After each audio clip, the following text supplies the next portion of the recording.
Jayden didn't have a fever. Or a stomach ache. Or a headache, not really. But almost every day he asked to go to the nurse's office. He'd lie down quietly, pull the blanket over his head, and fall asleep. At first, Nurse Ellie thought it was anxiety. Or maybe just a safe space. But then one afternoon she heard him whisper something in his sleep. 3 words that made her stop cold. If this story moves you, please like and subscribe. It helps us keep telling stories that matter. And if you've ever had to fight for someone no one else would, tell us in the comments. We read every one. Nurse Ellie had worked in the public school district for over 10 years, treating everything from scraped knees on the playground to migraines and overworked teachers. She was used to the ebb and flow of children wandering into her office, some truly ill, others inventing reasons to dodge a test or a bully. But the boy named Jayden Castillo stood out from the start. He never fidgeted, never complained loudly about stomachaches or sore throats. He simply arrived right after morning recess, around 10 a.m., with the same request: "May I lie down for a while? My head hurts." At first, Ellie thought he suffered from anxiety, or perhaps migraines triggered by bright classroom lights. She noticed his mild demeanor. The boy rarely even lifted his voice above a murmur, and he avoided eye contact. He walked as if carrying a weight on his shoulders, shoulders that seemed too narrow to bear even a standard backpack. Ellie's nurse's instincts led her to wonder if something at home was troubling him, or if a specific person at school made him uneasy. She offered water and a pillow, letting him rest on one of the office's 2 cots, the one near the window he always gravitated toward. She tried to ask him questions now and then. "Are you feeling dizzy? Did you get enough sleep last night?" But he answered in the fewest words possible before turning his head away. This routine continued for weeks, maybe a month, until the day Ellie overheard his whisper. She had gone to check on him after a flurry of students had come in for band-aids and ice packs following a rambunctious recess. Jayden lay on his usual cot, eyes half-lidded, and muttered something that made no sense at first. Ellie leaned in, thinking he might be requesting water. Instead, he breathed the words, "Don't open the door." Ellie froze. It was the urgency in his voice that lodged in her mind.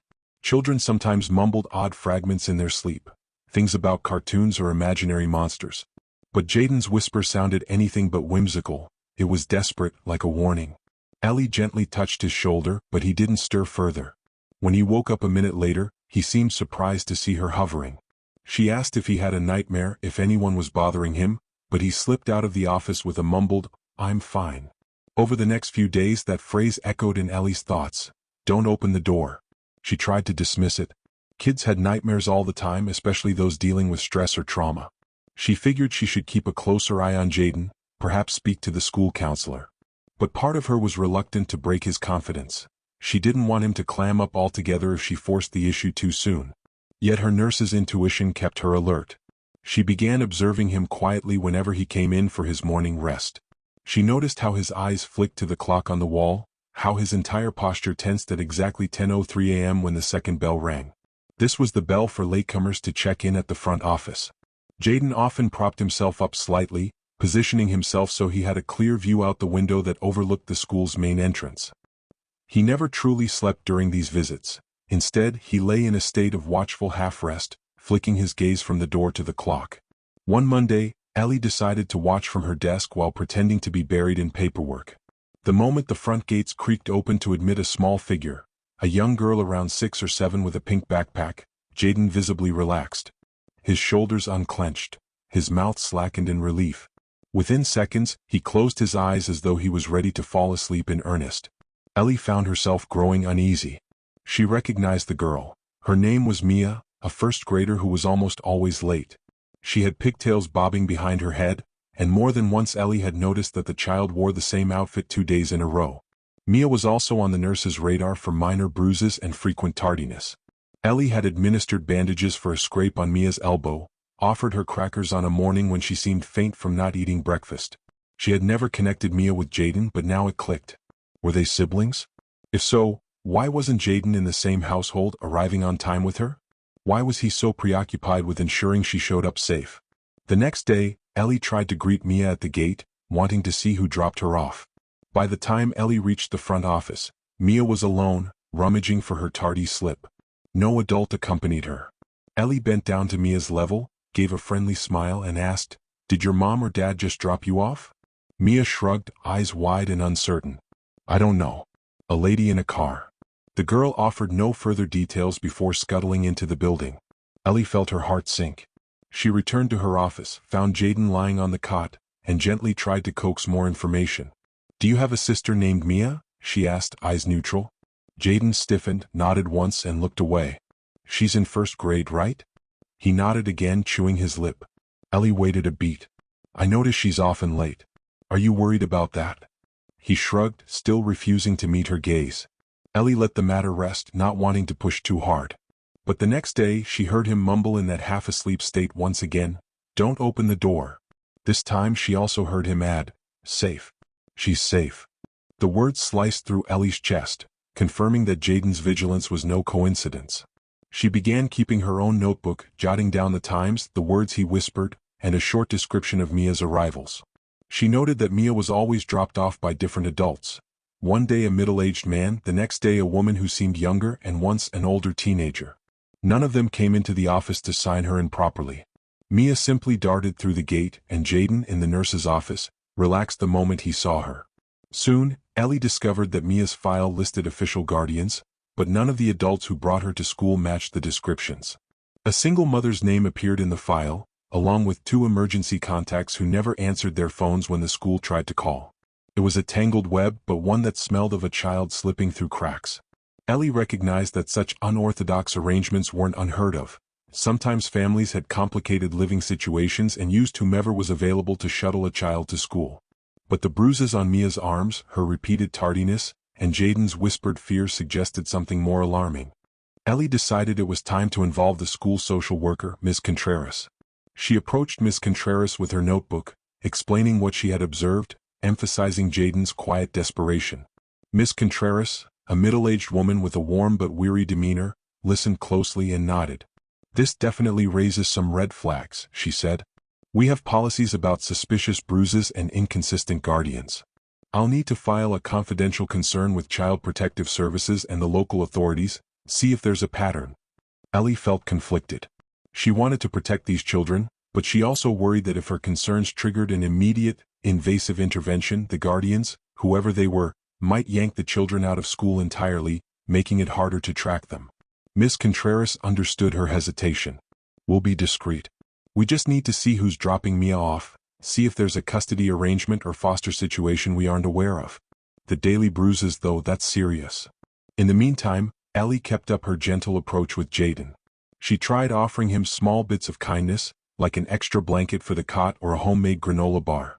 He politely refused anything beyond water or an ice pack.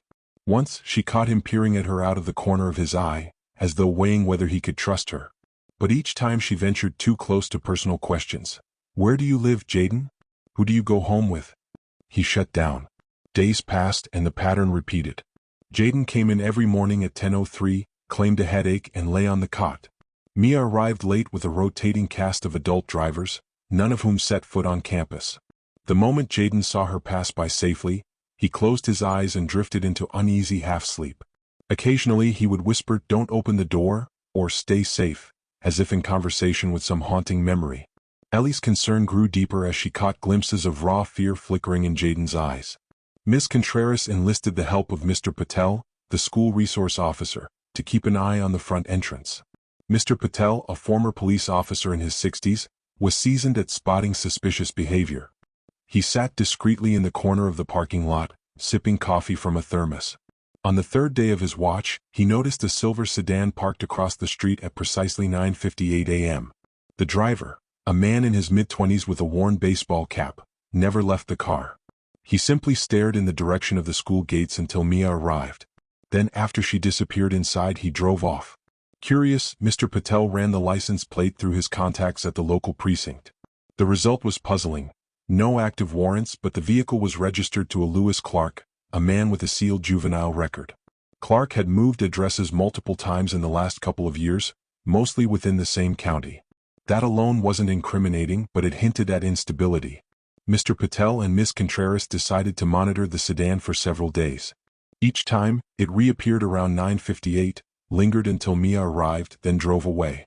When confronted with this information, Ellie felt a surge of alarm. Jayden's reaction to the sight of the sedan was even more troubling.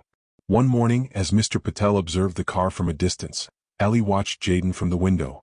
She saw him pale when he spotted the sedan.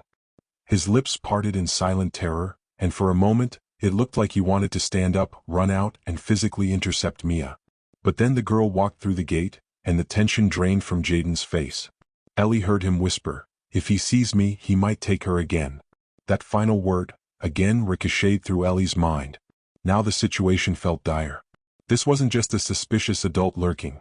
It was someone Jayden believed might kidnap Mia a second time. Ellie realized she was in over her head. She reported everything to Ms. Contreras, who relayed the information to the local police department. The official stance was that, without clear proof of wrongdoing, they couldn't arrest Clark. Parking on a public street and watching someone wasn't a crime unless there was a restraining order or prior documented harassment. But they stepped up surveillance, hoping to catch Clark in any overtly illegal act. They also tried to figure out if Jayden or Mia were in some form of foster care, group home, or guardianship arrangement that might tie them to Clark's past. As days turned to weeks, more details trickled in from Ms. Contreras' background checks. Clark had grown up in foster care and had been in the same group home as Jayden and Mia for a time. The records were spotty, some sealed because of juvenile privacy laws, others missing entirely. But a pattern emerged. Clark seemed to be traveling around, targeting kids he'd known from that group home, checking on them or leaving them cryptic messages. In one instance, he'd caused a stir at another school across town, claiming he was a rescuer who wanted to save children from the broken system. The principal there had threatened to call the police unless Clark stayed away. He had, for the most part, except for occasional sightings near the campus. While the authorities struggled to find a legal hook to stop Clark's activities, Jayden's fear escalated. Ellie noticed the boy's hands trembling some mornings, his face pale and drawn. At times, she heard him whisper new fragments in his fitful dozing, phrases like "locked door" or "no one believed me." She worried that he was reliving some trauma.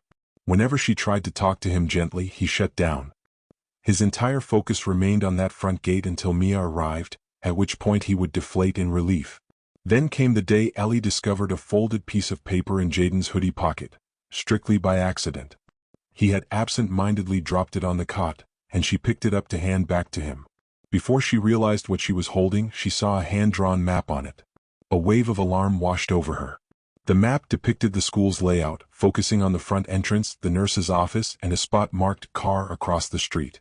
Arrows showed times: 9:58 arrives, 10:03 me, 10:07 her. Scribbled notes read, "Pink bag equals safe. If I'm late I can't see. Don't open door if he's near." Ellie understood instantly.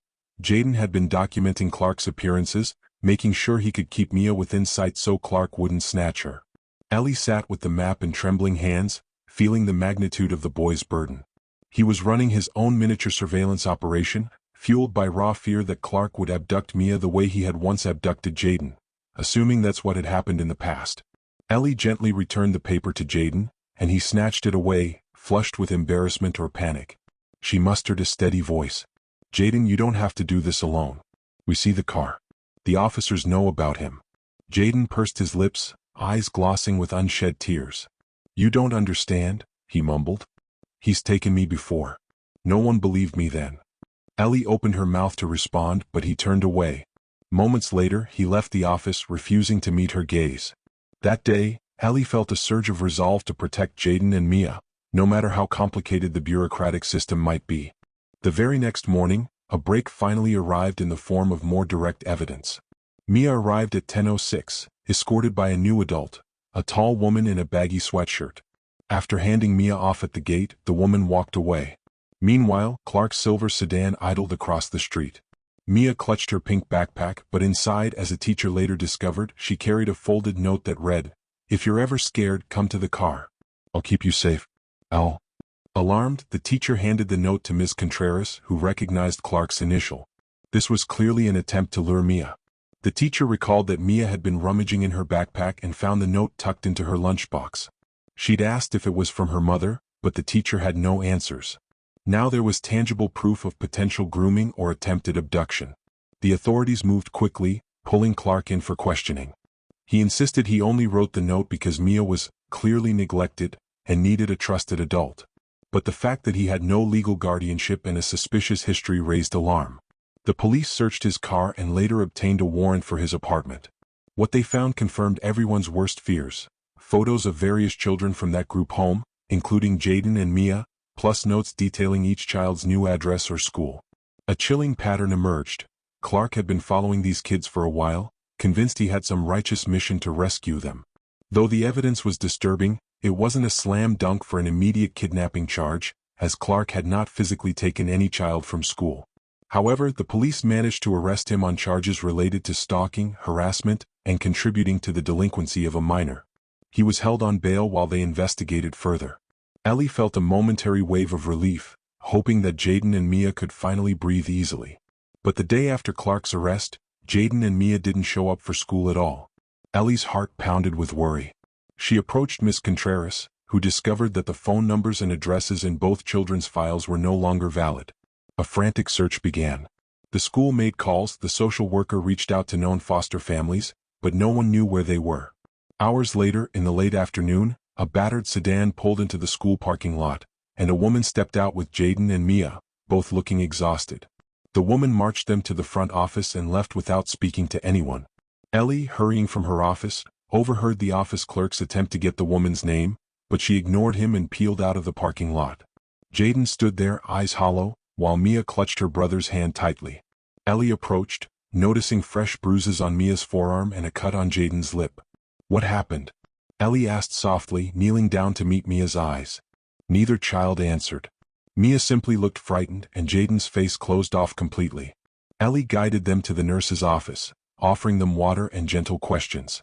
Jayden refused to elaborate, but Ellie guessed that whoever had custody of them, or was supposed to have custody, was in chaos after Clark's arrest. At that point, Ms. Contreras made an urgent call to Child Protective Services. The children, it turned out, were in an unofficial, unlicensed kinship arrangement after their previous foster placement fell through. No stable caretaker was truly documented. CPS arrived, and by evening, a caseworker placed the siblings into emergency foster care to protect them from further harm. Jayden resisted at first, terrified that any new arrangement would replicate the horrors he'd apparently endured before. But Mia quietly clung to him, too young to fully understand, only sensing that she was once again being moved like a piece of luggage in a system that rarely asked her opinion. Ellie watched them leave, heart heavy. She asked the caseworker if she could stay in touch, wanting to ensure they were safe, but the system had strict guidelines about confidentiality. "We'll see," the caseworker said, non-committal. Ellie stood in the school courtyard, the sun setting behind her, feeling an ache she had never known before. She had grown attached to these two children, especially Jayden, who had entrusted her office with his daily vigil. She wondered if she would ever see them again or if they would vanish into the overburdened foster system. Meanwhile, Clark remained in custody, his bail set at an amount he couldn't easily pay. The case might lead to a trial, depending on how the district attorney proceeded. Ellie channeled her worry for Jayden and Mia into writing letters, calling Ms. Contreras, even visiting the local child welfare office to ask about the siblings. No one could offer clear answers. Confidentiality laws barred them from divulging details, and the backlog of cases meant everything moved at a snail's pace. Ellie felt powerless. She had always been the caretaker behind the scenes, the nurse who patched wounds and offered a place to lie down. Now, faced with the labyrinth of Child Protective Services, she could do little more than plead. A month passed. Jayden and Mia did not return to the school. Miss Contreras said they were placed in a foster home 2 towns over. Ellie's days felt oddly empty now that Jayden's daily visits had ceased. She thought of him whenever she looked at the cot by the window, remembering how he would watch the gate with equal parts terror and determination. Sometimes, when the morning sunlight slanted through that window, she half expected to see him there, lying with eyes fixed on the clock. During this time, Ellie began researching the possibility of becoming a foster parent herself. At first, the idea seemed outlandish. She was single, lived in a small apartment, and worked full-time. But something inside her insisted that these 2 children needed someone who genuinely cared, who would advocate for them. She called the county's foster licensing office, inquiring about the steps. The process sounded daunting. Training sessions, home inspections, background checks. But she signed up anyway, heart pounding with the enormity of the decision. Weeks turned into 2 months, and Ellie still had no direct contact with Jayden or Mia. She sought updates from Miss Contreras, who occasionally heard that the siblings were doing okay in their new placement. That was the extent of the information. Ellie felt frustrated but also more determined. She filled out lengthy paperwork, rearranged her apartment, and used her savings to make the second bedroom more child-friendly. One evening, as she sorted through old family photos in preparation for a home inspection, Ellie received a call from Ms. Contreras. "I have some news," Ms. Contreras said hesitantly. Jayden and Mia's foster situation fell apart. The couple fostering them had personal issues, medical problems from what I understand, and the children had to be moved again. "I'm not sure where they'll go next." Ellie's stomach churned. Another move for these kids, another chance for them to slip through the cracks. Ellie mustered her courage and decided to speak directly to a judge involved in child welfare cases. She had no illusions about how the legal system worked, but she believed that if she made a heartfelt appeal, someone might listen. After all, she was a nurse, had a stable job, and was deeply invested in Jayden and Mia's well-being. She made phone calls, left messages, and eventually scheduled a brief meeting with a legal clerk who reviewed guardianship petitions. "Are you a relative of the children?" the clerk asked. Ellie explained that she was their school nurse, had known them for months, and had witnessed the trauma they endured. She expressed her willingness to foster them, or even adopt if it came to that. The clerk frowned. There might be a conflict of interest. Typically, the system discourages direct guardianship by school employees. They worry about favoritism or boundary issues. But you can file a petition, though it may be an uphill battle. Ellie felt her heart sink, but she refused to back down. She filled out every line of the petition, outlining her relationship with the children, her concerns about their previous placements, the evidence of Clark's harassment, and the risk that they would be shuffled from home to home. She described how Jayden had orchestrated his daily visits to protect Mia, how he'd whispered, "Don't open the door," out of sheer terror that Clark would come for them again. She concluded by stating her unwavering commitment. Jayden faked a headache every day to watch over his sister. If that doesn't prove love and loyalty, I don't know what does. Someone has to protect them. The court scheduled a preliminary hearing to review her petition. It was set for 2 months later. In the meantime, Ellie returned to her routine at the school, though the nurse's office felt emptier without Jayden. Occasionally, a teacher or staff member asked if she had heard from him, remembering how quiet and well-behaved he was, how he avoided trouble. Ellie could only say she hoped he and Mia were safe. Then one afternoon, something unexpected happened. A caseworker arrived at the school, leading Jayden by the hand. The boy looked older somehow, more worn, as though those 2 months had aged him a year. He clutched a small backpack and glanced around nervously. Ellie's breath caught when she saw him pass by the glass door of her office. She rushed out into the hallway. "Jayden?" she called softly. His eyes snapped to hers, and for a moment, an emotion flickered across his face, maybe relief or recognition. He didn't speak, but she could see tears welling in his eyes. The caseworker explained that they were checking Jayden's enrollment records. His new foster arrangement was in the same district, but the caseworker wasn't sure which school he should attend. It was a typical example of the system's confusion. No one had updated records properly. Ellie quietly asked where Mia was, her gaze flicking to the hall behind them. The caseworker looked uneasy. "Mia's in a different home right now," he admitted. "They got separated when the last placement fell through. We're working on reuniting them once we find a stable foster family that can accommodate 2 kids." Ellie's heart sank. She saw Jayden's shoulders slump and he looked at the floor. When the caseworker stepped away to speak with the front office staff, Ellie guided Jayden into the nurse's office, offering him a seat. He sat on the same cot he used to rest on, but this time he looked around as though it belonged to another lifetime. Ellie carefully asked how he was holding up. He only shrugged, tears still threatening to fall. Finally, he whispered, "They took her away and I can't see her. I don't know if she's okay." Ellie's chest tightened with empathy. She reached out and gently laid a hand on his shoulder. "I'm trying to help you both," she said. "I filed papers. I want you and Mia to be together, in a place where no one can separate you." Jayden blinked as if her words were too good to be true. Then his lower lip quivered. "They won't let you," he murmured, half to himself. "They always say it's not allowed or some rule says no." Ellie struggled for words. She couldn't guarantee the system would bend in her favor. But she wanted Jayden to have hope. "I can't promise anything," she admitted, "but I'm not giving up. You deserve better than being shuffled around." Jayden studied her face, perhaps searching for any hint of deception. After a pause, he nodded, a flicker of trust returning. Soon, the caseworker returned, apologetic about the confusion. He explained that Jayden would be enrolled in a closer school to his new foster home. This was just a paperwork stop. Ellie swallowed her disappointment. It meant Jayden wouldn't be returning to this campus. She asked if she could have a moment to say goodbye. The caseworker glanced at the clock, then shrugged, allowing a few minutes. Ellie knelt in front of Jayden, meeting his eyes. "We'll find a way to fix this," she said softly. "Don't lose hope." Jayden stared at her, his eyes bright with emotion. "Take care of her if you can," he whispered. The mention of Mia's well-being was his parting plea. Ellie nodded, choking back her own tears. Then Jayden followed the caseworker out. Ellie stood in the hallway watching them disappear. She pressed a hand to her chest as if to steady her racing heartbeat. This was no longer just a professional concern. She felt bonded to Jayden and Mia in a way she'd never experienced with any other student. Months crawled by. Ellie continued the licensing process, opened her home to inspections, attended foster training classes. She wrote letters to the judge describing more details of Jayden's devotion to Mia, how he literally feigned headaches to keep watch over her safety. She also mentioned Clark's arrest, the official charges, the photos found in his apartment. She stated plainly that these children needed unwavering protection from that man, and from anyone else who might exploit the system's gaps. In the background, Clark's case proceeded. He remained in custody, charged with multiple counts, though none of them were for direct abduction. Ellie caught snippets of updates from Ms. Contreras, who heard from a friend at the courthouse. The most serious charges related to stalking and child endangerment. Clark's defense insisted he was just checking on kids he believed were suffering. The prosecution pointed out the notes he left, the attempts to lure children into his car, and the suspicious materials in his apartment. The outcome remained uncertain.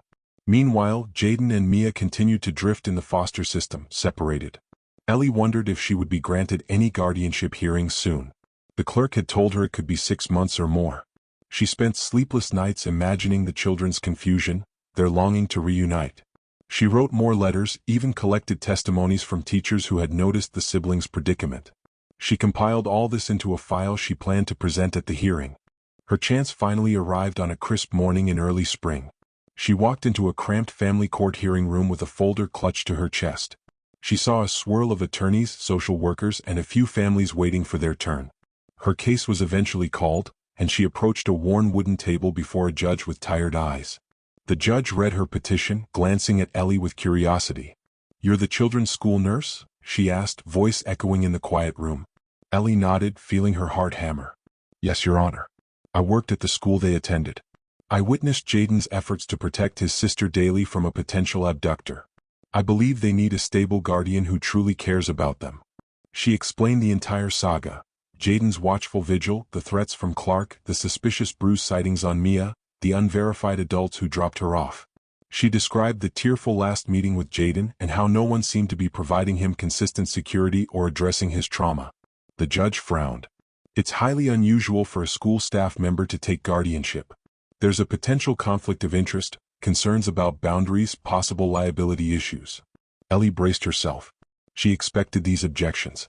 "Your Honor, my only interest is ensuring these children don't get lost in the system. They've been placed and displaced multiple times. The older child, Jayden, is terrified of losing his sister. I'm a licensed nurse, I have the means to care for them, and I'm almost certified as a foster parent. I'm asking you to consider making an exception for the children's best interest." The judge sighed, flipping through documents. "I see numerous letters of support here, including from the school counselor and teachers. There's also a note about Clark's arrest." She paused, scanning a few lines. "All right, Miss Fremont." Ellie was never so relieved to hear her own surname. "I'll set a formal guardianship hearing in 2 months.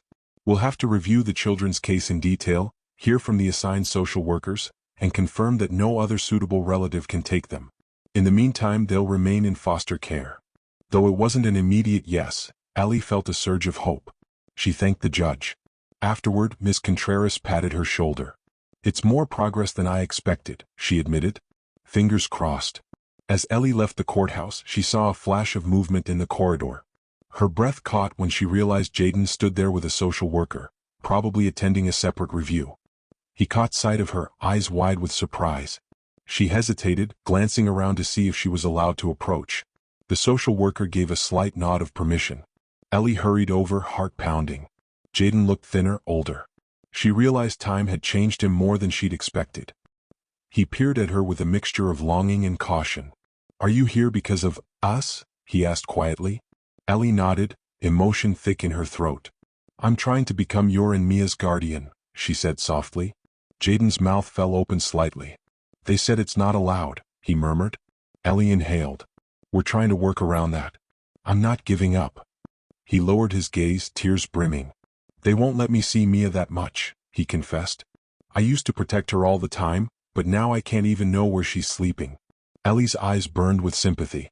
That's why I'm fighting to bring you together, she said. Don't lose hope. Before Jayden could respond, the social worker tapped his shoulder, indicating it was time to leave. Jayden gave Ellie one last lingering look, a silent plea not to abandon him. Ellie's heart ached as she watched him walk away. The next 2 months felt like an eternity. She busied herself finalizing her foster license, consulting an attorney who specialized in guardianship cases, and sending repeated requests for updates on the children's whereabouts and well-being. In the meantime, Clark's case reached a fever pitch. He had been in jail for months, awaiting trial on stalking and harassment charges. Ellie learned from Ms. Contreras that Clark was claiming mental distress due to his experiences in foster care, that he was compelled to save younger kids from the same fate. It was a bizarre defense, but it delayed the trial as psychological evaluations were ordered. She worried what might happen if Clark were found incompetent or if he received a light sentence. Her biggest fear was that he might eventually be released, free to track down Jayden and Mia again. The long-awaited guardianship hearing arrived on a warm summer day. Ellie stood in the hallway outside the courtroom, her attorney by her side, scanning through the stack of documents one more time. She felt nerves thrumming through her. She had never done anything so momentous, trying to become the legal guardian of 2 children who weren't related to her. She also knew that the family court often aimed to place kids with relatives. If any distant cousin stepped forward, the judge might grant them custody instead. The hearing began with the judge calling forward the child welfare representatives, who detailed Jayden and Mia's placements. They painted a sad picture of repeated disruptions. One foster home for a few weeks, then another, each time forcing the siblings to separate or offering minimal contact. The children showed signs of stress, anxiety, and fear. The judge frowned, clearly unhappy with the instability. Next, Ellie's attorney presented letters from teachers, Ms. Contreras, and even from Mr. Patel, the resource officer, all attesting to Ellie's dedication and the children's unique bond with her. A social worker argued that staff from the children's school might breach professional boundaries if they became the guardians, that it could set a precedent. Ellie swallowed her frustration but stood to address the court. In a trembling voice, she explained how Jayden had safeguarded Mia in the nurse's office every morning by feigning illness, how he'd whispered warnings about doors and captivity, how she herself had witnessed his terror. She described the moment she found his map, detailing how he watched that silver sedan each day to protect his sister. Jayden faked pain to protect someone else, Ellie concluded, her voice shaking slightly. Now it's my turn to protect him. For a moment, the courtroom fell silent. Ellie saw a flicker of compassion cross the judge's face. Then the judge signaled for a recess, stating she needed to review the files more thoroughly. Ellie paced the hallway, heart pounding, tears threatening to surface. She glimpsed Jayden seated at the far end of the corridor with a social worker. Mia was not there, she was too young to attend such a hearing. Ellie wished she could just rush over and hug Jayden, but she had to respect the boundaries until a decision was made. Jayden appeared as anxious as she felt, his gaze flicking nervously from the floor to the door of the courtroom. After what felt like an eternity, everyone was called back in. The judge cleared her throat, eyes scanning the gathered parties. Despite my initial reservations, it's clear these children have formed a strong, protective bond with Miss Fremont, she said slowly. Our primary goal is to serve their best interests. The system has, quite frankly, failed them on multiple levels. Multiple placements, consistent trauma. Ms. Fremont's petition demonstrates unwavering commitment to both children's well-being. Therefore, I am granting a provisional guardianship to Ms. Eleanor Fremont, pending a 6-month review to ensure the arrangement remains in the children's best interest. Ellie's breath left her in a rush, tears immediately burning her eyes. Her attorney squeezed her arm in congratulation. The social worker who had opposed her pursed his lips, but offered no protest. Jayden, seated at the other side of the room, stared at Ellie with disbelief in his eyes. His lips parted but no sound emerged. In that moment, Ellie felt an indescribable wave of gratitude. She fought the urge to sob right there in court. That evening, after a whirlwind of paperwork, phone calls, and scheduling transitional visits, Ellie finally greeted Jayden at the small apartment she had prepared so meticulously. He arrived with a caseworker carrying a battered duffel bag. His face was a mixture of exhaustion and anticipation. Mia, held by another caseworker, followed moments later. Ellie knelt down to greet the girl who clung to a pink backpack, the same one she used to wear to school. Mia eyed Ellie warily, confusion etched on her face. The last time they'd seen each other, Mia was in the first grade, half lost in late arrivals and hush-hush secrets. Now she stood in a new environment, uncertain of her fate. Ellie spoke gently, promising that they wouldn't be separated anymore, that this was their home. The siblings exchanged a look of disbelief. The caseworkers emphasized the provisional nature of this guardianship. There would be monthly visits from them, evaluations, therapy sessions. Ellie nodded, ready for the responsibility. All that mattered now was that Jayden and Mia had a stable roof over their heads, free from lurking sedans and unpredictable guardians. That first night was surreal. Ellie showed them to their new rooms, just small, simply decorated spaces. Mia squealed when she saw a soft toy elephant on the bed. Jayden ran a hand over the desk by the window, as though trying to decide if it was real. At dinner, a modest meal of spaghetti, they ate mostly in silence. Ellie asked if they wanted more sauce, tried to coax them into conversation, but both children seemed overwhelmed. She didn't push. She recognized they needed time to process. Eventually bedtime arrived. Mia shyly asked if Ellie could read her a story, so Ellie rummaged through her small collection of children's books. She ended up reading a slightly tattered picture book about a frog who traveled the world. Mia listened with wide eyes, occasionally giggling at the frog's antics. Jayden lingered in the doorway, arms crossed, pretending not to care but clearly drawn by the softness of the moment. When Ellie finished, Mia gave a sleepy yawn. Ellie tucked her in, hesitated a moment, then whispered, "You're safe here." Mia nodded, hugging her toy elephant. Jayden retreated to his own room, refusing a bedtime story, but Ellie noticed he left the door ajar. She softly tapped on the frame. "You doing okay?" she asked. He shrugged, staring at the floor. "It's weird," he admitted. "I haven't slept in a place that felt normal in a long time." Ellie nodded in understanding. "There's no rush," she said. "Take your time. If you need anything, my door is open." He exhaled, glancing at the window. "Thanks," he said quietly. Ellie offered a faint smile. "Good night, Jayden," she murmured, turning to leave. Just as she reached the hallway, she heard him say, "Good night," in a voice so soft it almost vanished in the darkness. In the following weeks, the three of them navigated the complexities of forming a makeshift family. Jayden and Mia needed to be enrolled in new schools.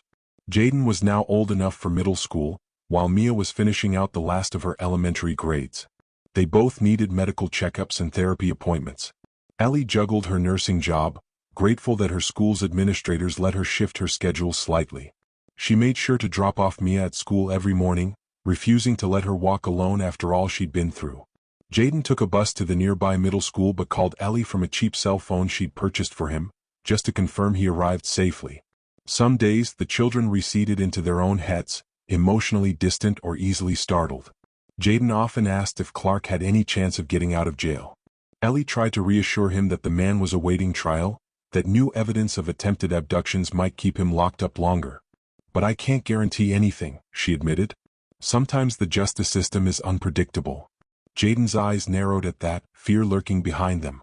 Mia, less vocal, clung to Ellie whenever they were in crowded places, as though she worried someone might snatch her at any moment. She also had nightmares about locked doors, whimpering in her sleep.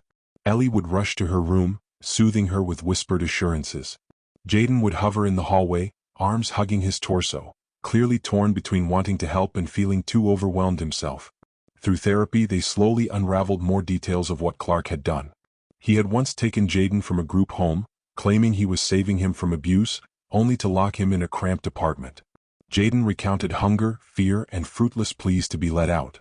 After weeks, Child Protective Services had tracked them down, but not before Jayden experienced the terror of captivity. He never wanted that to happen to Mia, which was why he had been so vigilant at school, whispering, "Don't open the door," in half-sleep. That phrase was a haunting echo of his captivity.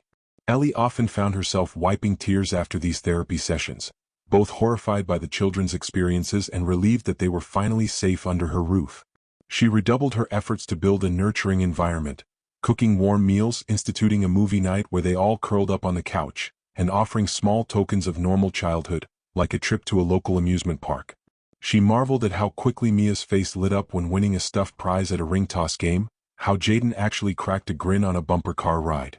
Still, healing was not a straight line. Jayden sometimes withdrew for days, suspicious of Ellie's kindness, as though waiting for the rug to be pulled out from under him. Mia occasionally cried herself to sleep, calling out for Jayden to stay in her room so she wouldn't wake up alone. Ellie allowed it, though she recognized it might complicate forming separate personal boundaries. For now, emotional safety took priority over typical household rules. Meanwhile, the monthly visits from social workers went relatively smoothly. They noted the children seemed stable, better fed, and less anxious. The biggest highlight was that at the scheduled 6-month review, the judge found no grounds to break the guardianship. She praised Ellie for her dedication and let the arrangement continue without disruption. Ellie exhaled with relief, though she knew they still had final adoption proceedings to consider. The children, especially Jayden, were old enough that their opinions would matter heavily if it came to adoption versus permanent guardianship. While they settled into this new normal, Clark's case crept forward. Eventually the trial date was set. Ellie dreaded the possibility that Jayden or Mia might have to testify, forcing them to relive their trauma. The prosecutor, however, determined that enough evidence existed: Clark's notes, his repeated attempts at contacting multiple children, and the stash of photos, that the children might only need to provide a brief statement. Clark's defense argued mental instability, painting him as a victim of the foster system who believed he was rescuing kids. The community, already skeptical of how the child welfare system functioned, seemed torn. Some pitted Clark's background, while others saw him as a cunning predator who manipulated the system's flaws. When the trial began, Ellie made sure Jayden and Mia were prepared. Mia was deemed too young to testify in person, but Jayden had to give a brief statement via video deposition. The prosecutor coached him gently, ensuring that he only had to confirm certain facts: that Clark had once taken him from the group home, that he recognized Clark's notes and attempts to contact Mia. Ellie stood by Jayden's side during this deposition, offering silent support. He trembled, face pale, but answered questions in a steady voice. Afterward, he buried his head in Ellie's shoulder, tears stinging his eyes. "I hate remembering," he whispered. "I hate him." Ellie stroked his hair, heart aching. "I know," she murmured. "But this will help protect you both. And other kids too." Jayden nodded, though the anger and fear remained in his eyes. In the final weeks of the trial, Clark tried to bargain for a reduced sentence by pleading guilty to certain charges. The prosecutor demanded a substantial prison term. Eventually, a deal was reached, sentencing Clark to multiple years in prison for stalking, child endangerment, and related offenses. The judge added strict conditions ensuring that if Clark was ever released, he could not come near any of the children from his group home days. Ellie felt a measure of relief, though she knew no court order was foolproof. Jayden's reaction to the sentence was complex. On one hand, he felt safer knowing Clark was locked away. On the other, the legal proceedings forced him to confront the painful memories that had shaped his life. Sometimes he lashed out in frustration, once yelling at Ellie that adults always do too little, too late. She let him vent, understanding that his anger sprang from deep wounds. Over time, though, the calmer routine of each day softened his edges. Mia, too, seemed more at ease now that they weren't haunted by the possibility of Clark lurking outside their door. About 9 months into the guardianship, Ellie broached the topic of adoption. "I won't push," she assured them one evening after dinner. "But I want you both to know that if you'd like to stay here forever, I'm willing to adopt you. We can be a family officially." Jayden, seated at the table, stared at his plate. Mia, beside him, fidgeted with a fork. After a long silence, Mia spoke first. "Could we still call you Ellie, or do we have to call you Mom?" Ellie smiled softly. "Whatever you're comfortable with," she said. "Some families have different ways of doing things. The important part is that we stay together." Mia beamed, looking to Jayden for his reaction. Jayden swallowed hard. I don't know," he muttered, clearly torn. "People say it's permanent, but I've heard that before." Ellie reached across the table, gently touching his hand. "I understand," she said. "It's your choice. I'm not going anywhere, and if you want to think about it, take your time." Jayden nodded, and Ellie squeezed his hand before letting go. Mia shrugged, as if to say she'd do whatever her brother did. The days after that conversation felt slightly tense, as though Jayden wrestled with the concept of a stable, loving family. He had spent so much of his childhood in survival mode that trusting this new permanence was daunting. Ellie tried not to push, letting him warm to the idea at his own pace. As the 1-year mark of guardianship approached, Ellie and the children had settled into a comfortable routine. Nightly dinners, occasional game nights, therapy sessions, and typical family squabbles over chores or TV choices. The transformation in Jayden was remarkable. He was still reserved, but he cracked jokes, helped Mia with her homework, and occasionally asked Ellie for cooking tips. Mia blossomed in her new school, making friends and inviting them over to play. Ellie found herself unexpectedly discovering the joys of parenthood, from cheering at Mia's little soccer games to praising Jayden's artwork or listening to him talk about a social studies project. Yet every so often, Jayden would mention "don't open the door" as a fleeting reminder of his past fear. It had become a shorthand for the worst memories. The nightmares recurred occasionally, leading him to wake up drenched in sweat, but Ellie or Mia would comfort him, reaffirming that Clark was gone. The final hearing to convert the guardianship into an adoption came around the same time as Mia's 8th birthday, a milestone that filled their small household with excitement and a bit of anxiety. Ellie planned a modest celebration with a homemade cake and a few of Mia's friends. Jayden even volunteered to decorate, carefully stringing up balloons. On the morning of the adoption hearing, Jayden and Mia both dressed up in clothes they picked out themselves. Jayden wore a neat polo shirt. Mia sported a bright yellow dress with a little bow. They all piled into Ellie's car, driving to the courthouse with a mix of nerves and anticipation. In the hallway they saw Ms. Contreras, who had come to support them, beaming with pride. The hearing was brief but emotional. The judge, the same one who had granted the provisional guardianship, asked Jayden and Mia directly if they wanted Ellie to be their permanent legal parent. Jayden swallowed, glancing at Mia before looking at Ellie. In a quiet, steady voice he said, "Yes. She's always been there for us. I trust her." Mia nodded enthusiastically. The judge smiled, signed the adoption decree, and officially recognized them as a family. Ellie felt tears slipping down her cheeks as she hugged the children. Mia giggled, hugging Ellie's waist, while Jayden allowed himself a small smile, blinking away tears of his own. Ms. Contreras snapped a photo of the three of them, a testament to how far they had come. They returned home to find a small group of supportive neighbors and colleagues waiting with balloons and a banner that read, "Welcome home, officially." Ellie smiled through tears, ushering everyone in for slices of the leftover birthday cake. It was a warm, chaotic, joyous evening, full of laughter and relief. Later that night, after the neighbors had gone and Mia was tucked into bed, Ellie found Jayden sitting on the living room couch. A blanket was draped over him, and he looked relaxed for once, eyes half closed. Ellie approached quietly, worry flickering. "You okay?" she asked, remembering all those times he pretended to have headaches at school. He opened his eyes, meeting hers. "Yeah," he said. "Just thinking." She hesitated before asking, "Do you still hear those words sometimes? Don't open the door?" Jayden looked away, exhaling slowly. "Sometimes," he admitted. "But not as often." Ellie sank onto the couch beside him. "What helps you now?" she asked gently. He considered her question. "Knowing it's locked from the inside," he said. "And knowing you and Mia are here." Ellie felt her eyes sting with tears again, but she managed to smile. "We're not going anywhere," she murmured. Jayden leaned against her shoulder, an unspoken gesture of gratitude and trust. In that quiet, twilight-lit moment, Ellie realized they had finally broken free from the cycle of fear. The door that once symbolized impending danger had become a threshold of safety, closed firmly to the nightmares of the past. The weeks after the adoption were marked by an unusual calm. Mia showed off her new last name at school, scribbling it proudly on worksheets. Jayden continued to do well in classes, engaging more with peers and even joining an after-school robotics club. Ellie, balancing her full-time job as a nurse, made sure to carve out evenings for family dinners and weekend excursions. They visited museums, parks, and once took a short road trip to a nearby lake, reveling in the novelty of a shared life without fear. At times, Ellie caught herself staring at Jayden's face, recalling the haunted look in his eyes when he first whispered, "Don't open the door," on the cot. Now he was starting to look like an ordinary teenager, still quiet but with sparks of curiosity and even mischief. She knew the trauma wouldn't vanish overnight, but she could see the healing blossoming in small everyday moments. His willingness to ask for help with homework, his gentle teasing of Mia when she tried to claim the last slice of pizza, or the way he no longer flinched at unexpected knocks at the door. Mia's transformation was also remarkable. She no longer arrived anywhere with bruises or unkempt clothing, no longer needed to rely on random strangers to bring her to school late. She bounced into her classroom each morning with a bright, unstoppable energy.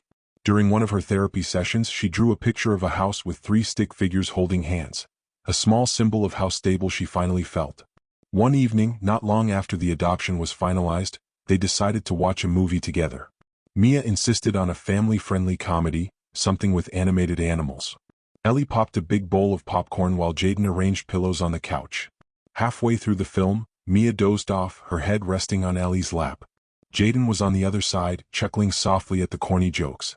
Ellie glanced at him, feeling a swell of gratitude that they had reached this point, a normal, mundane moment that once seemed impossible.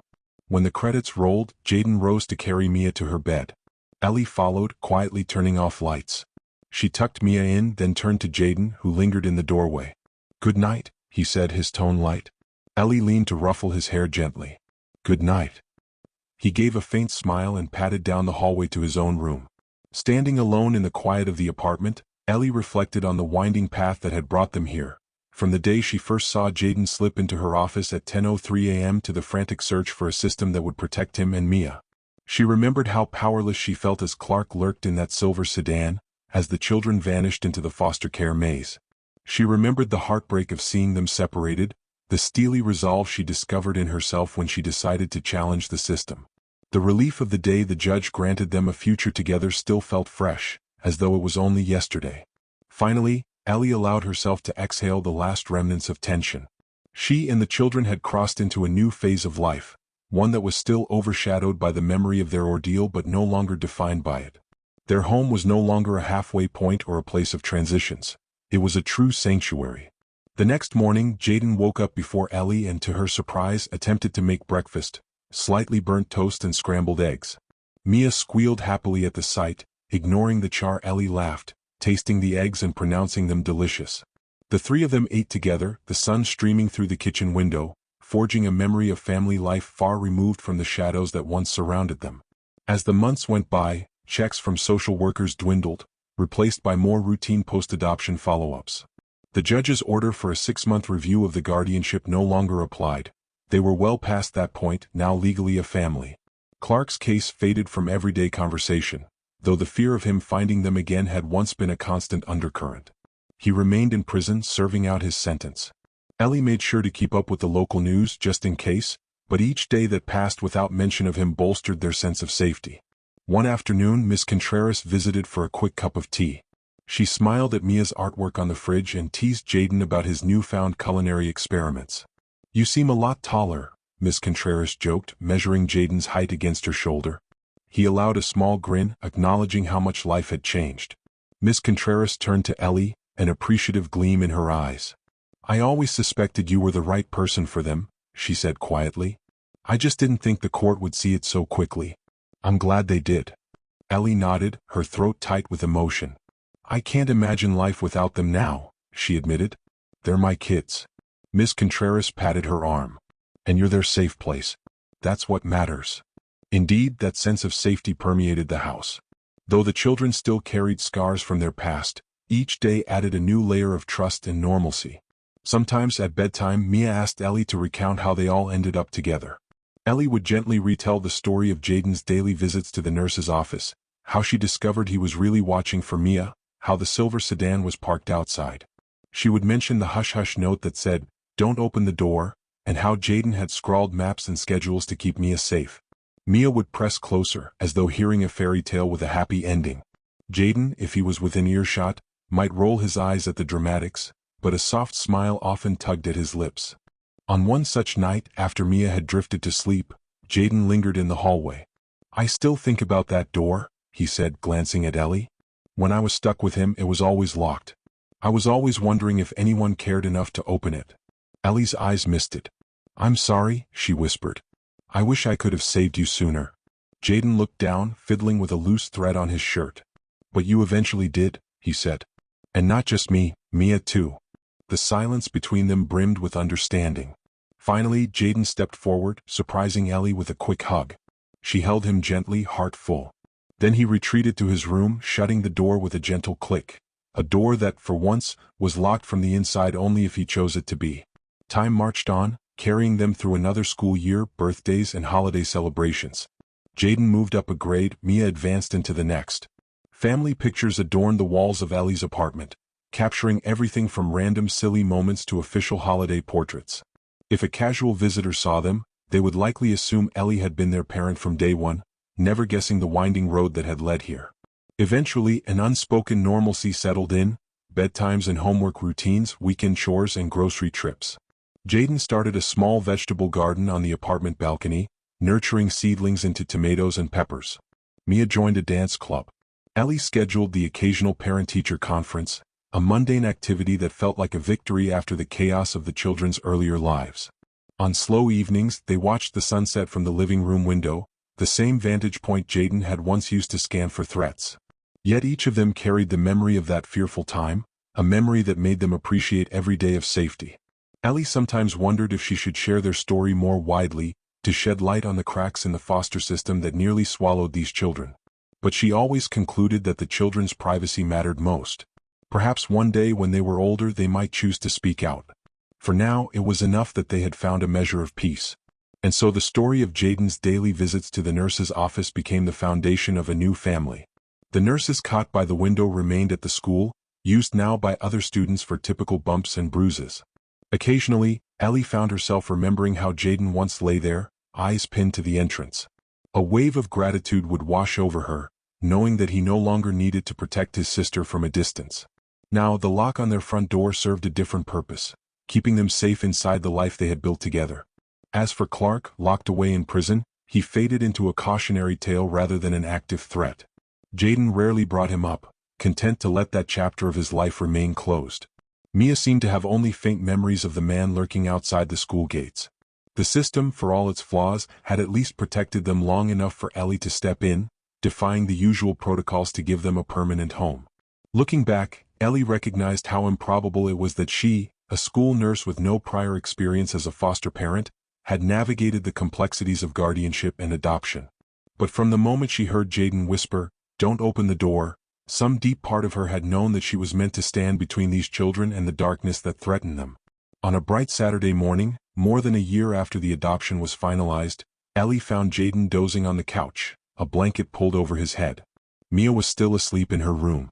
Ellie poured a cup of tea and gazed out the window, thinking of how far they had all come. She remembered the policeman's voice on the phone, telling her Clark's car had no warrants. She remembered Mia's bruises and Jayden's panicked whispers. All of it felt distant now, overshadowed by the life they had created together. She heard Jayden stir. "Good morning," she called softly, turning to see him sitting up. He rubbed his eyes. "Morning," he mumbled. Ellie noticed a faint smile tugging at his lips. She approached with her tea, setting it on the table. "Sleep okay?" He nodded. "No nightmares," he said. "I was thinking about how when I used to close my eyes, I heard that voice. But now I don't." Ellie felt emotion well in her chest. She laid a hand gently on his shoulder. "I'm glad," she said. Jayden looked down embarrassed, then rose to shuffle toward the kitchen. "I'll get cereal started," he said in that calm, everyday tone that signaled the final retreat of the past. Ellie watched him go, her heart brimming with quiet pride. The boy who once pretended to have headaches just to keep watch over his sister now woke up in a place where he could be a normal kid, no longer haunted by a locked door or a lurking predator. She closed her eyes for a moment, silently thanking whatever forces had allowed them to find each other. Not every story in the system ended so well, and she knew it. But this one had. Hours later, Mia stumbled out of her room, hair rumpled, and demanded waffles. Ellie laughed, rummaging in the pantry for waffle mix. Jayden smirked at his sister, teased her for being a messy sleeper. They settled into the small dining table, the morning sun streaming in, chatting about weekend plans. Maybe a trip to the library or a movie, or simply a walk in the park. Normal life so precious and so hard won. At the end of it all, Ellie recognized that their journey represented more than just a rescue. It was a testament to the power of quiet determination, of noticing a child's unspoken plea, of trusting one's instincts enough to defy red tape and systemic barriers. Jayden had risked everything to protect Mia. Ellie had stepped in to shield them both when no one else would. Now they formed a family forged by love and necessity. That knowledge would never leave them, even as they embraced a future filled with open doors and new possibilities. If you follow this story and believe in shining a light on hidden truths, go ahead and like and subscribe for more. Thanks for watching, and remember, no door should ever stay locked if a child's safety is on the other side.